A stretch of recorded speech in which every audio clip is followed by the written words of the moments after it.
Hello बच्चों, साहित्य सरोज में आपका स्वागत है। तो मैं आज वर्ग 7 का पाठ 13 शक्ति और क्षमा के प्रश्नों का उत्तर लेकर आई हूँ। तो बच्चों, इसका पहला प्रश्न है, इस कविता के माध्यम से हमें क्या सीख मिलती है? तो बच्चों, इसका उत्तर होगा, इस कविता के माध्यम से हमें यही सीख मिलती है कि संसार शक्ति के समक्ष सिर झुकाता है। व्यक्ति के व्यक्तित्व की पहचान उसके पुरुषार्थ से होती है। जब तक युधिष्ठिर तथा राम विनम्रता पूर्वक निवेदन करते रहे, तभी तक दुर्योधन एवं समुद्र युधिष्ठिर तथा राम को कायर समझा। जैसे ही इन दोनों ने अपनी शक्ति का परिचय दिया, दोनों पद दलित हो गए। उसी प्रकार हम भारतवासियों को अपने पुरुषार्थ का परिचय देते हुए अपनी स्वतंत्रता की रक्षा करने का सदा प्रयास करना चाहिए। तो दूसरा प्रश्न है बच्चों, वे कौन सी परिस्थितियां थी जिन्होंने राम को धनुष उठाने पर बाध्य किया? तो बच्चों, इसका उत्तर होगा, राम को धनुष उठाने पर बाध्य इन परिस्थितियों के कारण होना पड़ा क्योंकि रावण ने सीता का हरण कर लंका ले गया था।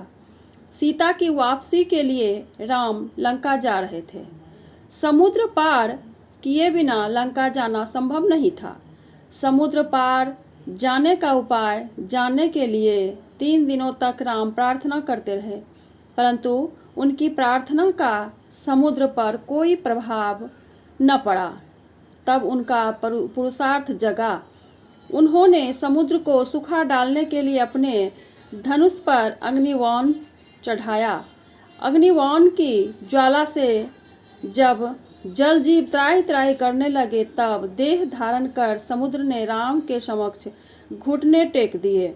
इस पे स्पष्ट यह होता है कि दुष्ट शक्ति के ही सामने झुकते हैं। तो बच्चों, तीसरा प्रश्न है, निम्नलिखित पंक्तियों का अर्थ स्पष्ट कीजिए।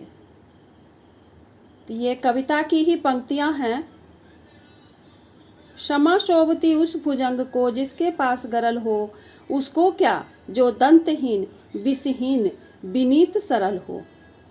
तो बच्चों, इसका अर्थ मैं पहले बतला चुकी हूँ, लेकिन मैं फिर दोबारा इसे बतला देती हूँ। उत्तर होगा, क्षमा उस व्यक्ति का गौरव बढ़ाती है जिसमें शक्ति होती है।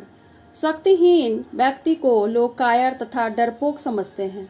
जिस प्रकार दंतहीन तथा विषहीन सर्प से कोई नहीं डरता, क्योंकि ऐसे दंतहीन विषहीन सर्प के काटने से मृत्यु का भय नहीं होता है, उसी प्रकार अहिंसात्मक विचार वाले सज्जन व्यक्ति से कोई नहीं डरता। शक्ति के बिना ये गुण कायरता और पौरुषहीनता को प्रकट करती है। तो बच्चों, पाठ से आगे में भी एक ही प्रश्न है, तो उस प्रश्न को कर लेते हैं। दिनकर के इस भाव से आप कहाँ तक सहमत हैं कि समाज शक्तिशाली की ही पूजा करता है? अभावहीन निर्मल व्यक्ति को समाज में कोई नहीं पूछता। इस पर आप अपना विचार स्पष्ट कीजिए। उत्तर होगा बच्चों, दिनकर जी के इस विचार से मैं पूर्ण सहमत हूँ कि आदिकाल से ही पुरुषार्थी और शक्तिशाली ही समाज में पूज्य रहे हैं। अभावग्रस्त और निर्बल सदा उपेक्षित रहे हैं। उनका मुख्य कारण है कि शक्तिशाली से जान माल हानि का भय रहता है, जबकि निर्मल कमजोर व्यक्ति से किसी को भय नहीं रहता। अंग्रेज शक्ति बल के कारण ही संपूर्ण विश्व पर अधिकार जमाए बैठे थे, लेकिन जैसे ही उनकी शक्ति कमजोर हुई, उनके अधीनस्थ देश पराधीनता के बेड़ी से बाहर निकलकर स्वतंत्र हो गई।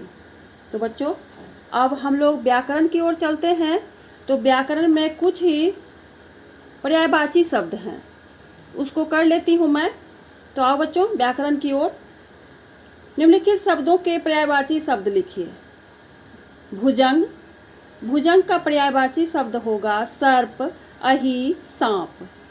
रघुपति, रघुपति का पर्यायवाची शब्द होगा राम, कौशल्या सूत्र, दशरथ आजमज।